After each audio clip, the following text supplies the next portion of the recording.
JBL Xtreme 3 ஸ்பீக்கரோட சேஃப்டிக்காக ஒரு special case ஒன்று ஆர்டர் பண்ணியிருந்தேன். அதோட ரிவ்யூ தான் இந்த வீடியோவில் பார்க்க போகிறோம்.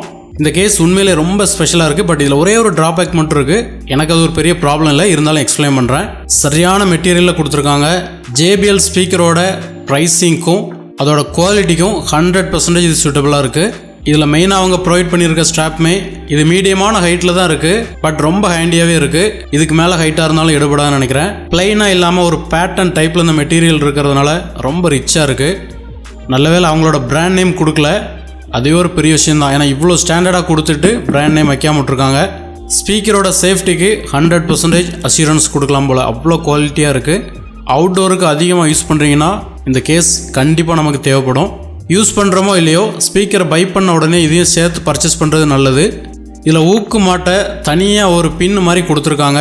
குவாலிட்டியான ஸ்டிச்சிங்கில் வேறு அது இருக்குது. அதே மாதிரி லெஃப்ட் சைட்லேயும் இருக்குது. ஏன்னா இது நம்ம தோலில் போடும்போது கரெக்டாக மேட்ச் ஆகும். லோகோ இல்லாததுனால எனக்கு இது ரொம்ப பிடிச்சிருக்கு. ரியலாகவே JBLலேருந்து வந்தால் எப்படி இருக்குமோ அந்த மாதிரி இருக்குது. ஜிப்பை ரைட் சைட் பாட்டமில் இல்லைனா லெஃப்ட் சைட் பாட்டமில் நம்ம தேவைக்கேற்ற மாதிரி க்ளோஸ் பண்ணிக்கலாம். ஸ்டிச்சிங் கிளாத்தில் மட்டும் இல்லை, என்டையர் ப்ராடக்ட்லேயே பண்ணியிருக்காங்க. ஸோ அவ்வளோ ஈஸியாக டேமேஜ் ஆகாது நம்புகிறேன். சில ப்ராடக்ட்லாம் நம்ம பை பண்ணும்போதே நூல் மாதிரி அப்படியே பிரிந்து வரும். இது ரொம்ப ஸ்பெஷலாக இருக்குது. இப்போ இன்சைடு ஓப்பன் பண்ணி பார்க்கலாம்.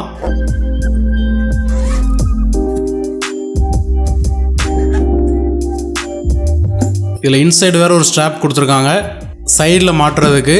இதுவுமே சின்னதாக இருந்தாலும் நல்லா இருக்குது. பட் கொஞ்சம் டார்க்காக இருக்குது. கிளிப் எல்லாமே அந்த ரிப்பனுக்கு சூட்டபுளான சைஸில் கரெக்டாக இருக்குது. இது கொஞ்சம் கூட ஸ்ட்ரக் ஆகலை. JBL ஸ்ட்ராப் மாதிரியே தான் இருக்குது. இதை கட் பண்ணி ஓப்பன் பண்ணுறேன். என்னை பொறுத்தவரை இதை நான் அதிகமாக யூஸ் பண்ண போகிறதில்ல. JBL ஸ்ட்ராப் தான் யூஸ் பண்ண போகிறேன். அதை எதுக்குன்னு எக்ஸ்பிளைன் பண்ணுறேன். NF லென்த்தில் இருக்குது, வேணால் அட்ஜஸ்ட் பண்ணிக்கலாம். ஸ்டீலில் இருக்கிறதுனால இதோட லைஃப் பற்றி ஒரி பண்ண வேண்டிய அவசியம் இருக்கான்னு நினைக்கிறேன். கிளிப்பு கூட பிளாஸ்டிக்கில் கொடுக்காம இவங்க ஸ்டீல்லே கொடுத்தது உண்மையிலே பெரிய விஷயந்தான். JBL ஸ்ட்ராப்பில் உள்ள கிளிப் மாதிரி இவங்களோட ஓன் ஸ்டைலே ப்ரொவைட் பண்ணியிருக்காங்க. குவாலிட்டிஸ் உண்மையிலே எனக்கு சாட்டிஸ்ஃபைடு தான். என்னை பொறுத்தவரையில் ரொம்ப ரேராக தான் இதை நான் யூஸ் பண்ணுவேன். ஸோ இயர்ஸ் கணக்கில் கண்டிப்பாக எனக்கு இது இருக்கும். ரெண்டு சைடுமே சேம் மெட்டல் ஊக்கு தான். கேஸ் உள்ளே நம்ம பார்த்துட்டு அதுக்கப்புறமா இதை மாட்டி பார்க்கலாம். ஊஃபர் மட்டும்தான் வெளியே இருக்குது. பட் நம்ம அதை பற்றி ஒரி பண்ண வேண்டிய அவசியமே இல்லை. ஏன்னா அந்த மெட்டீரியல் அவ்வளோ சாஃப்டாக கொடுத்துருக்காங்க. ஆல்ரெடி சொன்ன மாதிரி ஸ்டிச்சிங் அந்த கிளாத்தில் மட்டும் கொடுக்கல, என்டையர் கேஸ்லேயே கொடுத்துருக்காங்க. ஸோ அவ்வளோ ஈஸியாக டேமேஜ் ஆகிறதுக்கான வாய்ப்பே இல்லை. இது இந்த ஸ்டைலில் தான் நம்ம யூஸ் பண்ணுற மாதிரி இருக்கும். ஏன்னா இதோட பாட்டம் செக்ஷனில் நல்ல grip இருக்குது. இது லேப்டாப் ஸ்டைலில் தான் ஓப்பன் பண்ணுற மாதிரி இருக்கும். ஓகே, இப்போ ஸ்ட்ராப்பை மாட்டி பார்க்கலாம்.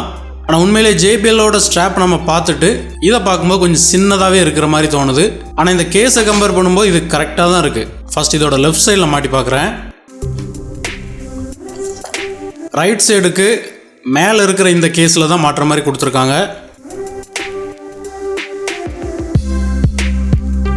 ஓகே, இப்போ ஸ்பீக்கரையும் உள்ள வச்சு பார்த்துடலாம். வெறும் ஸ்பீக்கருக்கு மட்டும் இது 100% சூட்டபுளாக இருக்குது. இந்த ஸ்பீக்கரில் JBLோட ஸ்ட்ராப் மாட்டியிருந்தோம் அப்படின்னா பூட்ட முடியாது.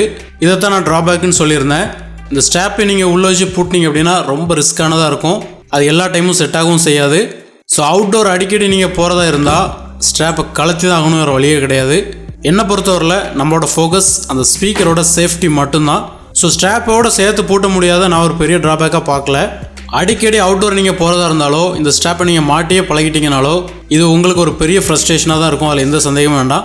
ஏன்னா இந்த கேஸில் நீங்கள் வைக்கிறதா இருந்தால் இதை கண்டிப்பாக கலத்தி தான் ஆகணும். கொஞ்சம் ஓப்பனில் இருக்குது. பட் ஜிப்பு வச்சு நம்ம ரொம்ப ஈஸியாக க்ளோஸ் பண்ணிக்கலாம். இப்போ இது கொஞ்சம் கூட ஸ்ட்ரக் ஆகலை, ரொம்ப நீட்டாக க்ளோஸ் பண்ண முடியுது. அவ்வளோதான். இப்போ உள்ளே பார்த்தீங்கன்னா ஸ்பீக்கர் இருக்கிறதே தெரில, அவ்வளோ அழகாக ஃபோல்ட் ஆகிட்டு.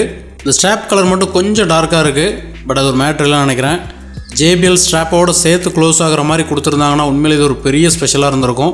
ஏன்னா அவங்களோட ஸ்ட்ராப்பை யூஸ் பண்ணியோ இல்லாட்டி இந்த ஹேண்டில் மூலமாகவோ நம்ம ரொம்ப ஸ்மார்ட்டாக யூஸ் பண்ணிக்கலாம். ஏன்னா இதுவே ரொம்ப ஹேண்டியாக தான் இருக்குது. இந்த கேஸை பொறுத்தவரையில் ஸ்ட்ராப் நம்ம கண்டிப்பாக கலத்தி தான் ஆகணும்.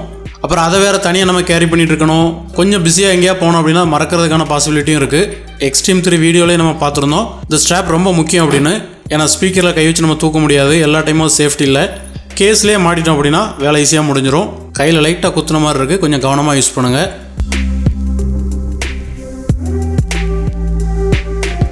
இவங்களோட ஸ்ட்ராப்பை ஸ்பீக்கரில் மாட்டினோம் அப்படின்னா ஆட்டோமேட்டிக்காக எவ்வளோ ஃபோல்ட் ஆகுது. பட் நம்ம அதை பெரும்பாலும் யூஸ் பண்ண போகிறதில்ல. ஏன்னா செட் ஆகுது அப்படிங்கிறதுக்காக நம்ம வேறு ஸ்ட்ராப் நம்ம யூஸ் பண்ண முடியாது. மைண்ட் செட் நமக்கு JBLல தான் திருப்தி ஆகும். ஸோ எப்போல்லாம் அந்த கேஸ் யூஸ் பண்ணுறோமோ அப்போல்லாம் ஸ்ட்ராப்பை கலத்தி இங்கே மாட்டிக்க வேண்டியதான். JBL ஸ்பீக்கரோட ஸ்ட்ராப்போட இது க்ளோஸ் ஆகிற மாதிரி இருந்தால் கண்டிப்பாக 5 ஸ்டார் தான் இது. என்னை பொறுத்தவரையில் இந்த ஸ்ட்ராப்பை நான் யூஸ் பண்ண போகிறதே இல்லை. இந்த ஹேண்டிலே எனக்கு ரொம்ப கம்ஃபர்டபுளாக தான் இருக்குது. ஏன்னா இந்த ஸ்ட்ராப்பை மாற்றி கலெக்டர் ஐடியாவில் நான் இல்லை. அதுவுமே அடிக்கடி அவுட்டோர் போகிறதா இருந்தால் இந்த ஸ்ட்ராப்பையுமே மாட்ட போகிறதில்ல. ஏன்னா இந்த கேஸ் இல்லை அப்படின்னா ஸ்ட்ராப் இல்லாட்டி வேலைக்கு ஆகாது. கேஸ் இருக்கிறதுனால என்னை பொறுத்தவரையில் இந்த ஸ்ட்ராப் பெரிய அளவில் தேவைப்படாது. அதனால் நான் கேஸ்லேயே மாட்டிப்பேன். இந்த கேஸோட குவாலிட்டியை பார்த்தீங்கன்னா ட்ராவல் டைமில் இது ஒரு பிலோ மாதிரி கூட நம்ம யூஸ் பண்ணிக்கலாம். அவ்வளோ ஸ்ட்ராங்காக இருக்குது. ஸ்பீக்கருக்கு ஒன்றுமே ஆகாது, அவ்வளோ குவாலிட்டியாக கொடுத்துருக்காங்க. JBL ஸ்பீக்கரில் நான் வாட்டர் டெஸ்டிங் பார்க்கல, ஏன்னா அதுக்காக நான் வாங்கலை. இதுலேயும் நான் பண்ண போகிறதில்ல. இந்த கேஸோட லிங்க் டிஸ்கிரிப்ஷனில் கொடுத்துருக்கேன். ஒருவேளை தேவை அப்படின்னா நீங்கள் பை பண்ணிக்கோங்க. என்னை பொறுத்தவரையில் என்னோட யூசேஜுக்கு இந்த கேஸ் 100% சூட்டபுளாக தான் இருக்குது. இந்த கேஸ் வச்சுட்டே கூட சாங் ப்ளே பண்ணலாம். ஏன்னா ஊஃபர் நல்ல விசிபிளாக தெரிகிற மாதிரி தான் இருக்குது. ஸ்பீக்கர் சைடு மட்டும் கொஞ்சமாக ரொட்டேட் பண்ணிக்கிறது நல்லது. ஏன்னா அந்த லோகோ சைடில் தான் ஸ்பீக்கர் இருக்கும். ஊஃபர் சைடை பொறுத்தவரையில் ப்ராப்ளமே இல்லை. ஏன்னா மேக்ஸிமம் நல்ல விசிபிளாகவே இருக்குது. ஒருவேளை இந்த கேஸ் நீங்கள் யூஸ் பண்ணியிருந்தீங்க அப்படின்னா அதோட ஃபீட்பேக் கமெண்ட்டில் சொல்லுங்கள். ஸோ JBL Xtreme 3 ஸ்பீக்கரோட கேஸ்க்கான ரிவ்யூ உங்களுக்கு ரொம்ப யூஸ்ஃபுல்லாக இருந்திருக்கும் நம்புகிறேன். அடுத்த வீடியோவில் பார்க்கலாம். தேங்க்யூ.